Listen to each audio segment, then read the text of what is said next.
Hey, everybody, I'm Jody Vance. And I'm George-Affleck. And it is unbelievable how much we have to cover. We've got an election call imminent. Who's running where and why? What's the latest on that guy south of the border? And when I say that, it's like, which one? But also, why is Tesla getting booted from the Vancouver International Auto Show? Even the dogs are upset. It's time for Unspun coming up.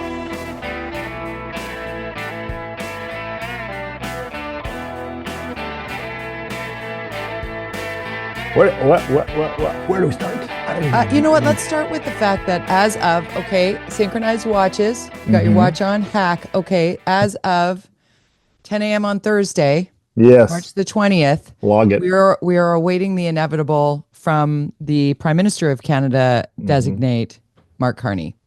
Yes. Election coming April 28th or May 5th, I think are the two dates that are likely the earlier one, but although you got Easter in there somewhere, so you got to think about that. But yeah, it's coming.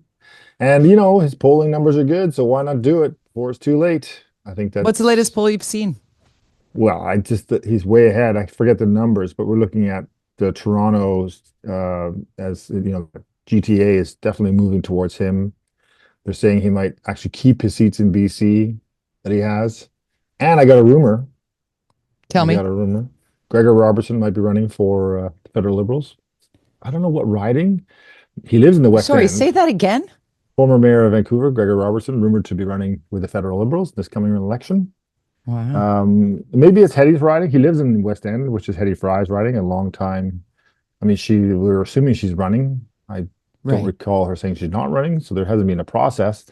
But process, just jamming anybody you want. So where does he live now? I mean, I remember where he used to live over here because there's a bike lane and a parkette that waters itself and everything before he sold that spot. I'm still bitter about it. I'm still bitter about that little corner of the world that got so much attention and affection while the rest of the neighborhood got nothing. Interestingly, he lives in front of another park in the West End that is currently going a massive upgrade in the West End. But I don't think he's related to that process. But he lives in the West End. He lives in the West End now, but he could run wherever. An election call seemingly imminent. This from Canadian polling. The Liberals are now on par with their 2015 election result of 184 seats. Majority. Wow. Majority. That is the downfall of, and I saw some poll about Poilievre being not the top pick of Conservatives themselves. It's just madness. That's wild, isn't it? Take the spin out of this for me, George. Your political brain. I want to pick your brain on this one. Is Donald Trump responsible for the distaste suddenly that Canadians have for conservative politics? I mean, clearly there are many staunchly conservative political people in Canada, but is Team Canada stronger than divisive us versus them within our country? Yeah, I think that there's some disappointing messaging with the Conservatives to a certain degree with the Canada First concept, which I think some people find a bit too close to America First. I think there's a lot of things going on. I think the Liberals benefited from the unshackled Prime Minister Trudeau for 2 months where he could do whatever he wanted because there's no restrictions for him to worry about. So that gave him such an amount of freedom to do whatever he wanted for 2.5 months. And it turns out that the things he were doing resonated with people, as it was with Doug Ford in Ontario, who's a conservative. I think that certainly helped. And then I think with Mark Carney as the leader who's got this sort of corporate background, and head of 2 banks, what's the thing we're thinking about? We're thinking about money. We're thinking about tariffs. Who's the guy who has that experience and about money? There's a lot of things that's really related to timing, but elections matter. Campaigns matter. I wouldn't underestimate the local. If you look at sort of local Facebook groups and areas, and certainly like North Island, and you look at the downtown area here where I live, people aren't happy with any government right now because of crime and homelessness and like nobody's fixing anything and what's going on. I And think those it's issues, though, largely are plaguing jurisdictions across the globe. This is not a unique to BC. This is yes, of not a unique to course. Canada situation. This is across North America. It's why so much anger and fear has been harnessed in the United States because Hmm. of that. And maybe elsewhere, we're learning lessons across the EU. And I want to talk about the EU in particular as well, because PM designate Mark Carney. He's, or I mean, he's a prime minister. He's not designate now because he's No, he is. officially the Yeah, prime he is. minister. Sorry, I He got to is. fix that. He's officially the prime minister, but people are screaming that he's an unelected prime minister. So Yes. we're going to see an election call by Sunday because the parliament would have to be recalled. It's been prorogued. It would come back and come back in on Monday. He wants to call an election before that for all of the reasons that we could spend an hour just talking about the nuances of Hmm. politics in Canada. But the interesting thing that I found just in the past week was the sort of rolling across the EU of pushback against largely conservative governments that have come in pre-Trump's reelection. We saw things turn really to the right across the EU for the same reasons. I'm bringing it back to crime rates, economic struggles, people Hmm. screaming about too much immigration or migration, whatever you want to call it, because largely there's Yeah. migration going on because of climate Conor change, right? McGregor. Conor McGregor saying Ireland needs to get rid of its immigrants today. Oh my God, this man needs to stop. He It's needs to stop talking. But there was Mark Carney, our prime minister. Not people are so that right is so mad that he hasn't called Donald Trump. Why hasn't he met with Donald Trump? Why is he going to Europe? Why is he meeting with Macron? Why is he meeting with King Charles? Why is he going to, the north? Why is he in Nunavut? And here he is, today the news is that there are discussions about really aligning with the EU because we can't trust our neighbors to the south anymore. And I think there's a large population in Canada who say, you know what? Even if Donald Trump suddenly said, you know what, I'm taking care of the tariffs are gone, we're going to play nice, everything will be fine. I don't think we'd believe him. I don't think we want to live at the behest of this chaos maker. I think that creating new pathways, and certainly there will be a great deal of pain in this country to establish ourselves in this new way of going around the United States, going across oceans to trade and find a new economy that, but the hurt is real, but it's interesting to see this leader just taking that path. And today in an interview, this is the final piece of my point, is I heard Mark Carney saying that in his role with the Bank of Canada and the Bank of England, for that matter, he dealt with and communicated with and knows leaders across the world. He hmm knows these people. It's not like he's going to introduce himself. He hmm knows Manuel Macron, right? Like hmm he hmm he he knows these people and he's going to them and saying, listen, what are we doing? Yeah. What are we doing? And one thing I've noticed, and he keeps saying, I'm not meeting with the Americans until they acknowledge that we're a sovereign nation. I mean, what's the point? You don't even acknowledge us as a nation anymore. So, and Right? I've noticed actually that I'm pretty sure, maybe because people can correct me but I haven't heard him since he became the prime minister say the word Trump. I don't think he said I've it. not heard him say Trump. Nope. I Doesn't don't mention think his he name. doesn't say his name, so he doesn't even acknowledge the president's name. Uh, Very interesting tactic. Yeah. Demask, what's it not? What's it, Emasculating. yeah, Dem- for yeah. Trump. Yeah. It's like you don't even exist to us anymore because Right. of Because the we can't chaos. trust you. Yeah. But it's like, but here we are now with all this craziness, and you've got Alberta, Right. pushing against the narrative nationally. How long can we keep this energy up as a nation, pushing against our biggest trading partner and the biggest trading partner, the biggest consumer in the world, which is America? And that's not going to change overnight. Sure, we can align with Europe and Australia buying, drones from Australia and Ukraine and buying jet planes from Sweden. But at the end of the day, it's going to be hard not to be connected to the United States. And so this tariff war that we're in, the Alberta Premier is saying enough, enough. But I think with Carney's point not that we're not being acknowledged as a sovereign nation, that's a big deal.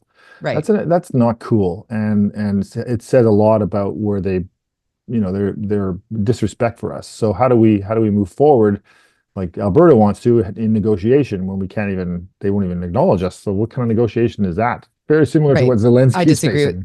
It's going to shock you that I disagree with Danielle Smith vehemently on so many things. Like I find Mhm. her to be not my type of leader. Well, she's selfish. She's got her That's what own it feels province's like, right? interests, It her own really does. province. But I saw Billy Baldwin. Okay, we're starting to Mm, see, I don't know if you've ever watched Have I Got News for You on CNN, right? So mm, it's a political satire, but rooted in fact. It's like getting people to understand headlines, and it's comedic. It's very saucy. One of the regular panelists was wearing a Canadian flag pin, right? A lapel pin. mhm, Billy Baldwin is posting all over social media right now about, what the administrative branch, the executive branch and the White House is not paying attention to is they think that they're fighting 40 million Canadians when in fact they're actually pushing back against 40 million Canadians and half of America.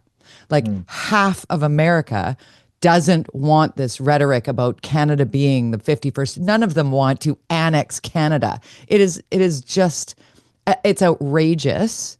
And I think we as Canadians, and I know for me and in the conversations that I'm having, is we'll take most any level of pain before we roll over into what that man is suggesting. Like that we're a huge swath of land. Like coming Yeah. for us might be difficult. If we had polling in Russia, though, prior to the Ukraine war, how many Russians would have not supported, if they were allowed to say it, that Oh, I invasion? understand that, And George, but I and no, made no, I'm just saying acknowledge my that point though. it's Acknowledge my point though. It's not like, oh, we're just Canadians. no, no, There's a but what huge group of Americans. my point is, will they stand up and fight for us like Russians did not for Ukraine? I So think they this is would. the I don't know. I I do. I think Russian people were very oppressed, and they were taught that, and they did actually stand in defiance, and many of them dragged off into jails to God knows where. If is that where America's going? Are we headed down this dystopian path? Maybe, but maybe not.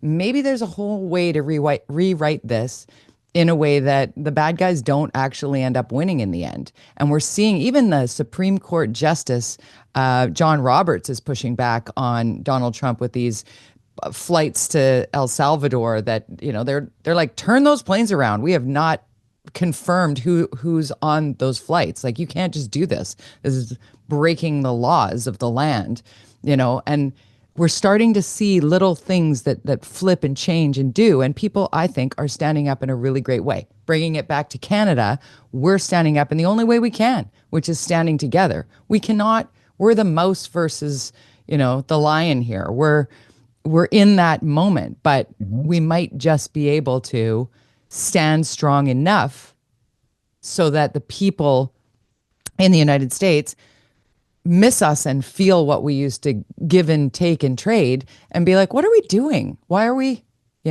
maybe the good thing happens. Yeah, yeah, I hope so. I think that the new normal is chaos that we have to deal with, that we have to make the Sure. assumption that nothing's going to change in America. So we have to build a country without America. So how do we Right. do that? I think Carney's points about, which is something you and I've talked about, a lot over the years in this, the pipeline debates that we've had, like, this whole, and he's now, his messaging is something along the lines of Canada is the world's energy source. Basically, we have everything you need to power the world.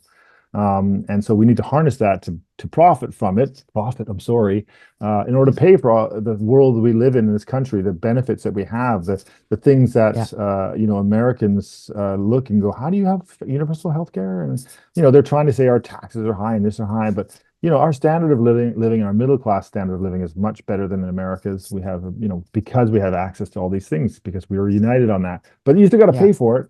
And Oh, yeah. so a willingness by everybody now moving forward, unlike say 10 years ago, where pipelines were not being, the First Nations, everybody fighting those things internally. Those days Yeah. are over. We need to get Yes. it to work, and we can do things environmentally. And the carbon tax thing, and his point regarding the carbon tax, this whole carbon, he's saying, look, our partners require us to have some kind of, process for pollution. So we have to, in order for us to trade with Europe, we have to have something in place. Otherwise, they won't accept our goods. Right. So that's something that he's got to message. But the willingness and the speed at which we can harness this actual energy, hydro, gas, oil, everything, will be the only way we survive. And it's got to Right. happen super fast. And, it still takes a long time to build pipelines. I mean, we just got one built and it took how many years? 5, 7 years to build that one from Alberta. So, Right. But you so know, much of that was the red tape prior to actually getting down to business of building it. Because driving back and forth along, the Coquihalla right. Highway over the last 4 years, it's unbelievable how quickly things can happen once the approval process is there. And Yes. that's the part I think, to your point, I think you're absolutely right, is the infighting over why and how will be peeled back because it's like, this is our ability to not just survive but thrive Hmm. is because of this. Yeah. We have to find a We got way nothing else. to diversify where this lands. Because right now it all points down south. Everything Hmm. flows south. It's got to flow east and west. We got to get it out another way. And they've got to need it. And that's like the steel and aluminum. It's like potash. It's like all the other things that we're all learning about just how much, quote unquote, our largest trading partner, they need these things from us too, right? They need these things from Yeah, and, us. and and we're happy to sell that to them at a Yeah, premium with tariffs. So, correct. That's this what's is happening. it's going to be interesting to see how fast. I think, hey, we can look back to the founding of our country, and what was the thing that connected the whole country? It was a railway, and how fast that was. How complicated would that have been? And Yeah. especially in those days, they built a train from coast to coast, and to unite the country. And I'm not Yeah. saying that a pipeline is a but the I energy get and your point though. infrastructure is what Yeah. will keep us together financially and Yes. potentially, and that investment that we're going to have to make, it's going to cost us a lot of money, and it's from a capital cost, but at least there's a good return on investment. If you look, we own that pipeline, what was the Kinder Morgan pipeline now, Yeah. we own it now as Canadians. Not ideal, the government owning things like that, but it's making so much money. It's Yeah. it's it's just so profitable. Liquid So gold. it's like a pure moneymaker, and more of that. Sorry, everybody, but we also need to be conscious that the environment is under threat, and we need to deal with climate change and all that stuff too. If you still believe in that out there, a lot of people don't anymore. We don't even talk about that anymore. So, and then I do. people, so I yeah, believe in but it it. still I exists. talk about it. Yeah. I think there are lots of things that we can do as well as that to try and divert what is landing in landfills and incinerators across Canada. Because, I mean, more so than us doing our recycle bin, big industry needing to be more carbon neutral as opposed to carbon taxed. Like, let's create systems and rules around what you can throw away, what Hmm. you can just bag up and toss, right? What you can just get somebody to truck away in a dumpster to God knows where, right? Like those types of things can be done while a pipeline is paying the bills and paying for healthcare and paying charging the economy, if you will, and Hmm. building out the other infrastructure that we need for other forms of cleaner energy. As you said, it is on us to deliver clean energy to destinations around the world. They count on it. I do want to talk about a little bit back to Carney and Pierre Poilievre, leader of the official opposition, and the attack ads we're seeing. Hmm. It's very interesting, like just watching hockey the last few days. You're really seeing, you said, like, here they come, right? What do you think about the attack ad that the Conservatives have put out with Mark Carney that basically they've tried to make him look like a vampire? I mean, this stuff works. I mean, I haven't seen that one specifically, but negative advertising in politics works very, very well. It's very effective, and it's usually not brought in only when you start worrying and that you might be losing, that you start doing the negative stuff. So both campaigns are, because it's basically a dead heat now, are both doing negative right out of the gate, which is unusual. Usually the party will be certainly further ahead and will run more positive stuff, and so they don't have to get into the mud. But in this case, we're going to see just negative for the next, whatever it is, 6 weeks. Right. The way it And I've works. seen I've seen a couple of Carney ads that weren't necessarily negative, but more he's more prepared, while I've yet to see a Polyev ad that isn't a he's just like Justin, you know, Mhm. the catchphrases that he like, the Canada first, the like except for one, I think it might have been on my phone that one popped up that had a really negative, like bad photograph of Carney and this like glowed up, airbrush, filtered, big grin, smiling. Here I am, Polyev. Yeah. Like it was two photos, and I thought, who's that resonating with? Right. Yeah. Like, I I think the bigger thing we have to worry about is the infiltration of bots and yeah, humans that are not of this country who are in groups, Facebook groups, and on Twitter, who are have penetrated these stoking it. groups and they're pushing a negative narrative that is not even factual. That's what we Right. need to be. I mean, fact. You can talk about the advertising, that traditional negative advertising, but now we're talking about, and we see, of course, the stuff that Elon Musk, stuff he puts on Twitter, which is complete lies, and Trump, and these are lies. They're 100% lies. Yeah. Saying that, Polyev or that Mark Carney's like Trudeau. Well, yeah, that's kind of potentially true. He's the same party. He's the prime minister. It's an He's obvious definitely a thing, liberal. and so it's Yeah. really speaking to the people that are hate Trump, hated Trudeau. Don't forget, you hated Trudeau. Just keep hating Trudeau because this is Trudeau. That's not a lie. But what we're going to see, and I think we talked about before. You said as a local group that you're like, what is going on in this local group? And it may very well have been infiltrated by negative forces. We have a city election coming up. We've got a federal election coming up. These local groups that have a massive followings, thousands and thousands of people, which has a massive influence on voter decision making. Yeah. Everybody, I guess it's a warning to everybody to be careful about who these people are. Like, click on their profile and find out, especially on Twitter, That's right. if they're real. That's right. Look at, if you see somebody They who hasn't joined. tweeted in 3 years and suddenly they're tweeting again, it's not a person. It's either a robot or it's somebody who took over that person's Twitter account and is faking them. And that person may not even know that this person's doing these tweets. Who knows? Which That's is, going to be if I happening may, more. right there, that's a very Mhm. good point, George, because you're making lots of good points today. Um, Not that you don't usually, but I keep saying good point. When people are talking about getting off Twitter, I've deactivated my Twitter.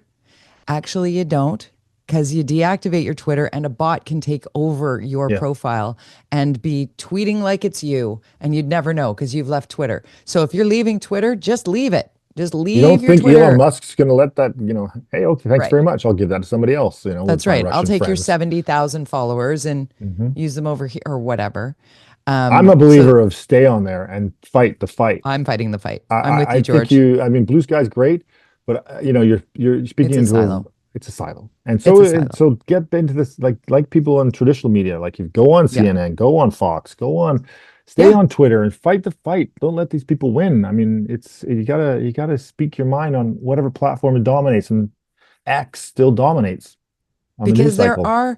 that's something that conservative media is very organized, right? They're saying, especially in the US, but it's happening in Canada now. Did you see Jason Kenney is now officially a member of the media? You know, the media, air quotes, because it's Mhm. certainly not unbiased.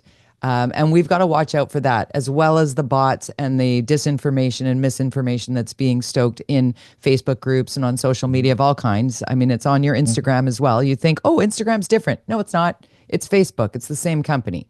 So, it's all Meta.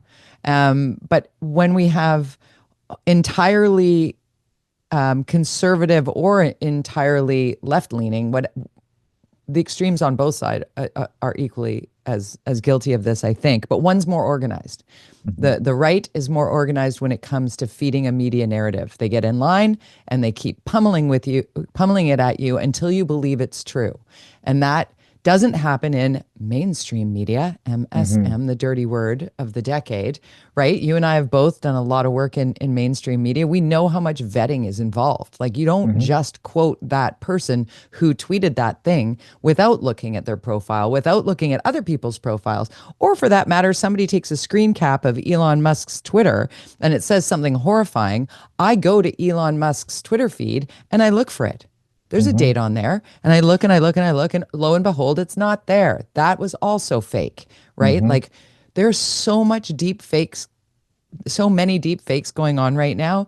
And there could literally be recordings of me saying something horrifying online because AI can now recreate my voice almost to perfection, right? Yeah. So And then we there's got to parody be, accounts like Liam Neeson, who I don't know if you see him on X, I but he's like, do. everybody, I'm not Liam Neeson. I'm not. Right. It's not even spelled the same way, It's but Nissan, everybody. like Nissan, the car. It's a Yeah. joke, everybody. It's a It's a joke. joke. It's a parody, people. We need a George Affleck parody account. Some might Okay. say my accounts already are parodies. I love your accounts. You keep me informed. Okay. So, this is like a full pivot, but the by-election happening locally here. What by-election? Exactly, George. Nobody knows. They're like signs popping up, and you're like, what? What? I mean, geeks like us know, but can you please explain to our listener and viewing audience what the hell is happening? Well, we have a by-election, 2 spots available in Vancouver. Specifically, I think there's some other by-elections happening at other places, but I'm not going to be able to remember I where. know. Yeah. So it's interesting. The only thing we hear right now is sort of negative things like ABC putting lawn signs on Rebecca Bly's mom's house, using their list and saying there's an assumed okay from the people who said last election that it's okay to put a sign on your front lawn. And Like I'm like, what? no, there's not. No, No. there's not. You got to do the work. You got to ask again. People, a lot has changed in the last 2.5 years for ABC. I think a lot of people don't support them anymore. And certainly Rebecca Bly's mother-in-law or mother, whoever it was, like who was ABC, if those who don't know, got the boot. And Yeah. then she says, why is there a sign on my, mom's lawn? Right. That's not cool and that's negative. But you'd be hard pressed to find anybody in the city to know that there's an election coming up on April 5th, and certainly who the candidates are. And so that's good news for the Or where to go to candidates, vote, or where to go to or vote. I think I who's got something in the eligible to mail. I did get a vote. thing in the mail. I got a thing in the Oh, mail did saying you? where, yeah, I did But about it's the like, timeline. who's eligible to vote? You. You are. You. Yes. Oh my gosh. So don't Tesla forget to got the vote. boot. Tesla got the boot from the Vancouver International Auto Show. Good plan, bad plan. What do you think happened there? Well, it's a good spin, because they said it was because of they were worried about safety. But sure, okay. Safety Then for Tesla. then shouldn't you just get rid of Ford and GM as well, since they're Americans? I mean, how? Sorry, you got rid of it because nobody wants it there, and it's just going to it might get vandalized, but I think it's because bye bye. And frankly, and it's great PR. I mean, they were on CNN. Yeah. So it's great PR for the auto show, but come on, it's because if you really wanted to care, you would get rid of all the American car companies, right? Maybe, if you really wanted to stop the problem, then that's what you would do. So, anyways, it's I made can I national can news see and international news, so I that's can kind of see why fun. you wouldn't do that. I can see why you'd be specific to the brand because there is so much negativity and disinformation and overt aggressive attack behavior from Elon Of Musk course. specifically. I don't feel like Ford and GM are coming for us, like I don't in the same way. Like I understand what you're saying. Like if we're talking about American products and overall, that's one thing, but I don't see people vandalizing, Ford dealerships, No. right? They're making a point by vandalizing You Tesla know, dealerships. I feel really bad for people who bought Teslas before this all uh, started. hello.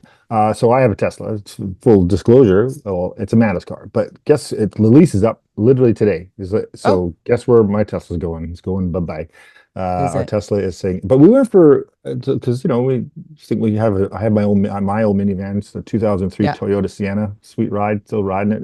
It's now a band van. It's been a political van. It's been every van. Now my son's I've band been every van. van man. But we barely, now the kids are kind of grown up. We don't drive Yeah. as much as we used to. But we went out and looked at cars last week and went to the Toyota place and a 2 year wait to get a car. 2 years. Really? Yeah. Unless you have a trade Where in. did I'm you like, go? it's a downtown Toyota. And it was 2 years unless you have a trade in, which I'm very confused about because I'm not going to trade in the band van. I'm not the Toyota. It's a 2003. I'm not going to trade that sucker in. That's the boys' But you can car. trade in your Tesla and buy a Volvo. No, I read it's a lease, the Tesla. So, Oh, I see. but I was just like, what? 2 years to get a hybrid. That's great. Huh. And I guess because everybody's buying Toyotas and nobody wants a Ford or a GM I or should sell my Tesla. plug-in hybrid Toyota. Yeah, there's like, Good to know. yeah, it's interesting. It's like, wow, okay. And also because they're saying the tariffs, they're focusing their products into America. That so I was like, ouch. Well, they're Wow. still trying to figure things out, but the orders in America come first, I guess. On that note, this 30 minutes went by super fast. As always, I love hanging out with you on a Thursday, George, on Unspun Podcast, unspunpodcast.com. You can like and subscribe us. You can come on our mailing list and we'll just send this podcast to your inbox weekly.